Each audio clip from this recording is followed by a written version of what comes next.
کہ وہ ادارہ جسے ہم سمجھتے ہیں کہ ہمیں بہت بڑا کوئی قانونی انصاف دے گا، اس کے اندر بولیاں رکھتی ہے جیسے کوئی ہیرا منڈی میں بیٹھا ہو. ایسی گولیاں لگتی ہیں کہ جی اتنے بلین دو، نہیں جی اتنا نہیں، آپ اتنا دے دو، نہیں جی میں اتنا نہیں دیتا، اتنا دیتا. آخر میں سپریم کورٹ جو ہے وہ زیر آ گیا پیسوں کے، اور پیسے لے کر اس نے یہ فیصلہ دے دیا. اور یہ نہیں سوچا، صرف اتنا سوچا کہ جنہوں نے بکنگ کی ہے ان کے انٹرسٹ کو بچائیں. تھرڈ پارٹی انٹرسٹ کون ہے جی؟ تھرڈ پارٹی انٹرسٹ وہ ہیں جنہوں نے بکنگ کی ہے. ان کو یہ غریب نظر نہیں آیا جن کی دھرتی ان سے چینی جا رہی ہے. اندھے ہو گئے تھے، یہ بہرے ہو گئے تھے. جو کہتے ہیں نا قانون اندھا ہوتا ہے، تو قانون نے ثابت کر دیا کہ یہ قانون اندھا ہے. اس کو نظر نہیں آتا، اس کو سندھی نظر نہیں آئے گا، اس کو بلوچ نظر نہیں آئے گا، اس کو پشتون نظر نہیں آئے گا، اس کو بلوچستان کے غیور جو اس وقت لڑ رہے ہیں وہ نظر نہیں آتے. لیکن اس کو ملک ریاض جو ہے وہ لاڈلا بچہ بن کے ان کا بچہ ہو گیا. کورٹ کا بھی، فوج کا بھی، ISI کا بھی. یہ عمران خان سارا دن کرپشن کرتا پھرتا ہے کہ کرپٹ لوگوں کو نہیں چھوڑوں گا. ایک دن ملک ریاض کا نام اس نے نہیں لیا کہ یہ کرپٹ ہے. یہ سارے کا سارا جو رولنگ ایلیٹ جس کو ہم کہتے ہیں، جو ہمارے حکمران ہیں، یہ سب اندر سے ملے ہوئے ہیں. ان کی آپس کی رشتہ داریاں بھی ہیں. وہ اپنے قوم کے غریب کو، اپنے قوم کے لاچار کو، اپنے قوم کے مسکین کو کبھی بھی اپنے رشتہ داری میں نہیں لیتے. وہ رشتہ داری بھی کریں گے اس سے جو ان کے لیول کا ہو. ہم اور آپ ان کے لیول میں نہیں ہیں. ان کے آنکھ میں، ان کی نظروں میں ہم جو ہیں، ہم عام لوگ ان کی نظروں میں حیثیت ہی نہیں رکھتے. تو جب تک آپ لوگ اپنی حیثیت نہیں سمجھو گے کہ آپ کی حیثیت کیا ہے، ووٹ لینے تو آپ کے پاس آتے ہیں. اس کے بعد جو ہے آپ جائیں اس کے گھروں پہ دھکے کھائیں اور وہ کہتا ہے کہ جی ابھی صاحب سو رہا ہے. وہ صاحب کو اچانک ٹائم ہوگا، آئے گا تھوڑے یہ ودیت کے گیا یار کمال ہے تو سو گیا. لیکن جب وہ ووٹ لینے آتا ہے رات کو 2 بجے بھی آپ کو اٹھاتا ہے. تو یہ ہمارا معاشرہ ہے. اس معاشرے سے ہم نے لڑنا ہے. اگر یہ پاکستان کی ریاست جس کے خالق آپ لوگ ہیں، ہم لوگ ہیں، اس پاکستان کو آپ نے اور ہم نے بنایا. اگر سندھ نہ ہوتا، بلوچستان نہ ہوتا، اور 1940 کی قرارداد پر سندھ کی اسمبلی ریزولوشن نہ پاس کرتی، یہ ملک نہیں بنتا.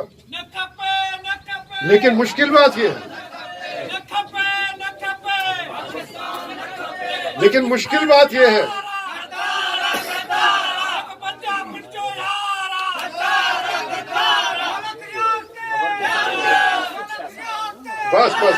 بس لیکن یہ ریاست وہ ریاست ہے، سب سے زیادہ جو اس ریاست کے لیے کام کیا وہ بنگال نے کیا. 1906 میں مسلم لیگ بنگال میں بنی. اکثریت اگر مسلم لیگ کو ملی انڈیا کے اندر تو وہ بنگال میں ملی. لیکن وہی بنگال پاکستان بننے کے بعد غدار ہو گیا. وہی بنگال جس نے اس پاکستان کو بنایا وہ غدار ہو گیا. پنجاب میں تو یونینز کی حکومت تھی، مسلم لیگ تھی ہی نہیں. بلوچستان ایک آزاد ریاست تھی، قوانین کلات کی حکومت تھی. سندھ ایک آزاد ریاست تھی، ٹالپور میران کی حکومت تھی. بعد میں انگریز نے قبضہ کیا اس کو. لیکن پنجاب میں یونینسٹ حکومت تھی. صوبہ سرحد میں کانگریس کی حکومت تھی. کہتے ہیں کہ جی یہاں کے بانی بڑے جمہوری پسند تھے. پہلا جو اسمبلی ڈیزالو کیا گیا، توڑا گیا، وہ الیکٹڈ حکومت تھی باچا خان کی. پھر وہاں ریفرنڈم کرایا گیا اور اس ریفرنڈم میں دھاندلی کر کے اس کو شامل کیا گیا. اس کے باوجود ہم نے اس ملک کے اندر جو ہے نیب کے حوالے سے، دوسرے حوالوں سے ہم نے یہاں الیکشن لڑے، ہم اس کی اسمبلیوں میں گئے، ہم نے اس کی کانسٹیٹیوشن میں اس کو بنانے کی مدد کی. لیکن اب نہیں، بہت ہو گیا. آپ غلام بناؤ گے، ہم کو پھر آزادی کا بین الاقوامی حق حاصل ہے، ہم لڑیں گے. غلام بن کے نہیں رہیں گے. بھائی کر کے کرو گے تو پھر سب سے پہلے ملک ریاض کو روکو. سپریم کورٹ کا یہ فیصلہ میں نے سوشل میڈیا میں لکھا ہے. کہ سپریم کورٹ کا یہ فیصلہ مجبور کرے گا یہاں کے سندھی کو، یہاں کے بلوچ کو، یہاں کے پشتون کو، یہاں کے سرائکی کو کہ وہ فیصلہ کرے کہ یہ ملک میرا نہیں ہے، مجھے یہاں انصاف نہیں ملنے والا۔ اس فیصلے نے سپریم کورٹ کے پاکستان کی بنیادوں کو ہلا کے رکھ دیا ہے۔ جہاں بھی آپ جائیں گے پوری سوشل میڈیا میں، سویڈن سے لے کر کینیڈا سے لے کر یورپ سے لے کر سب کے سب کنڈیم کر رہے ہیں سپریم کورٹ کو۔ لیکن ہم ہمت نہیں ہارتے، ہم ان فیصلوں کو رد کرتے ہیں، ہم نہیں مانتے، لیکن صرف زبانی نہیں، آپ نے کام کرنا ہوگا، ووٹ جانا ہوگا، لوگوں کو اکٹھا کرنا ہوگا اور اپنی دھرتی کے لیے یہ لڑائی لڑنی ہوگی۔ ورنہ اگر آپ نکلیں گے نہیں، اور میں نوجوانوں کو بھی یہ کہتا ہوں، صرف نعروں سے مسئلہ نہیں بنے گا، آپ نے پریکٹیکلی کچھ کرنا پڑے گا، اپنے ماؤں بہنوں سب کو تیار کرنا پڑے گا۔ اور اس کے لیے اس ملک ریاض کو میں سمجھتا ہوں کہ ہم کو اتنی تیاری کرنی چاہیے زبردست، اس ملک کے آس پاس کے گھوٹوں کو، اور آج لیاری سے بھی ہمارے ساتھی آئے ہیں، جہانگیر روڈ سے بھی آئے ہیں، مختلف علاقوں سے آئے ہیں، فشر فوک والے بھی آئے ہیں۔ ہمیں اتنی تیاری کرنی چاہیے، ایسی تیاری کرنی چاہیے کہ جیسے الآصف میں قنداریوں نے آ کے وہ بلڈنگ قبضہ کی ہے نا، ہم اس کو قبضہ کر کے سب بیٹھ جائیں گے۔ اتنی تیاری ہونی چاہیے۔ دیکھتے ہیں پھر کیا ان کے باپ کا ضرورت ہے پھر کچھ کہہ سکیں۔ اگر ہماری تیاری ہو، ہمارے لیے کم از کم اس گیٹ کے اوپر اگر مظاہرہ کرنے آئیں تو کم از کم 2-2.5 لاکھ لوگ ہونے چاہیے۔ آپ نے اگر اتنے لوگ جمع کیے، میں آپ کو بتاتا ہوں کہ میں آپ کے آگے ہوں گا، میں خود آپ کے ساتھ چل کے اس پہ قبضہ کر لوں گا اور آپ کے ساتھ بیٹھوں گا۔ پھر دیکھتے ہیں پھر کیسے نکلتے ہیں، لیکن ہمت کرنی ہوگی، اور وہ ہمت جو فیضو نے کیا اپنے اس مفلسی میں، اس بیچارگی میں، کہ ملک ریاض جیسا آدمی آ کے کہتا ہے جی 50 ایکڑ آپ کی زمین ہے، آپ کو میں 1 ایکڑ کے لیے 5 کروڑ روپیہ دیتا ہوں، یہ دیکھو کتنے ارب بنتے ہیں۔ اور وہ خاموشی سے اس کو دیکھ کے پھر یہ کہے اچھا آپ نے میری ماں کا قیمت لگا لیا، تو آپ کی ماں کا قیمت کیا ہے کہ میں دوں اور خریدوں؟ ایک غریب مفلس آدمی جس کے سر پہ راؤ انور جیسا خبیث کھڑا ہوا ہے، سمجھو، اور وہ ہمت کر کے یہ جواب دے تو اس کو سلام ہے اس کو۔ اور اس کے میں گھوٹ والوں کو بھی کہتا ہوں، ملیر کے ساتھیوں کو بھی کہتا ہوں کہ اس قسم کا آپ نے اپنا ایک عزم رکھنا ہے اگر آپ نے ان جھنجھٹوں سے آزاد ہونا ہے۔ یہ MNAs MPs آج تک کسی نے آ کے پوچھا کہ نا فیضو گبول جو ہے وہ فوت ہو گیا، اب اس کے لیے ہم کیا کر سکتے ہیں؟ آئیں گے نہیں اس طرف، کیونکہ سب کے سب حصے دار ہیں، سب کے سب مراد یافتہ ہیں۔ ان کو آپ کا درد نہیں ہے، ان کو اپنا درد ہے کہ کس طرح اسمبلی میں جائیں اور پیسے بنائیں اور بڑے محفلوں میں بیٹھیں اور زرداری صاحب کو سلام کریں، زرداری صاحب ڈانٹے تو بیٹھ جائیں، زرداری صاحب کے اٹھے تو اٹھ جائیں۔ یہ ان کی حالت ہے، یہ ان کی پوزیشن ہے۔ مجھے یاد ہے جس وقت بے نظیر بھٹو صاحبہ کو شہید کیا گیا، میں یہاں سے گیا لاڑکانے گیا فاتحے کے لیے، تیسرے فاتحے کے لیے میں گیا، تو زرداری صاحب بیٹھے ہوئے تھے، مجھے دیکھا، اٹھ کے مجھے اپنے پاس لا کے بٹھا دیا، تو ادھر باقی لوگ بھی آئے تھے، تو لیکن میرے سے گپ شپ مارنے لگا۔ کچھ لوگ وہاں بڑے لوگ تھے، سردار تھے، وہ ایسے دیکھ کے پھر اٹھ کے چلے گئے، میں سمجھ گیا ناراض ہو کے چلے گئے، ٹھیک ہے۔ اور زرداری کو میں پوچھوں جی بڑا افسوس ہے بے نظیر صاحبہ کا قتل ہوا، کہتے ہیں ہاں میرا ایک دوست تھا، اس کا نام پتہ نہیں کیا تھا، شدو تھا اس کا نام، میرے ساتھ جیل میں تھا، وہ بھی بیچارہ مارا گیا۔ پھر چپ ہو جاؤں، پھر میں کہوں کہ جی وہ بے نظیر صاحبہ ایک بڑی بہت تھی فلانا تھی، ہاں یار میرا ایک دوست تھا ادھر، وہ ساہیوال جیل میں میرے ساتھ تھا، بڑا نڈر قسم کا آدمی تھا، بڑا زبردست آدمی تھا، وہ بھی بیچارہ فوت ہوا۔ میں چپ ہو گیا، میں چپ ہو گیا، میں نے کہا کیا کہوں اس سے، وہ بھی خیر فاتحہ واتحہ کر کے چلے گئے۔ تو یہ ان کی حالت ہے۔ آج تک زرداری نے یعنی اپنے MNAs MPs کو کہا کہ بھئی چپ ہو کے بیٹھ جاؤ, چھوڑو یہ انڈیجینس ورنہ تمہارا خیر نہیں ہے, تمہاری سیٹیں میں چھین لوں گا. وہ آئے کہ جی معاف کرنا, ہمیں تو کیا کریں, پارٹی کا مسئلہ ہے. ارے ادھر تمہارے زیست کا مسئلہ ہے, تمہارے لوگوں کے, تمہارے قوم کے, تمہارے لوگوں کے زیست کا مسئلہ ہے, زندگی کا مسئلہ ہے. تمہارا مادر وطن تم سے چھینا جا رہا ہے, تم کہتے ہیں کیا کریں جی, پارٹی کا مسئلہ ہے. تو اسی لیے آپ کو ہمت کرنی پڑے گی, آپ کو گھر گھر جانا پڑے گا. ان کے خلاف ہم بالکل آپ کے ساتھ کھڑے ہیں. اکیلے رہ جاؤں میں خود بھی یہیں اپنے گلا چاہے میرا باندھا ہو, زخمی ہوں, میں آپ کے ساتھی ہوں, اور ہمارے یہ سارے ساتھی اسی طرح آپ کے ساتھ کھڑے رہیں گے جیسے اتنے 4 سال سے ہم کھڑے ہیں. اور یہ بھی سوچیں کہ آپ کے دھرتی کے اوپر ایک بہت بڑا وار ہے. صرف جیسے دوستوں نے کہا کہ ملیر کا مسئلہ نہیں ہے, صرف بحریہ کا مسئلہ نہیں ہے.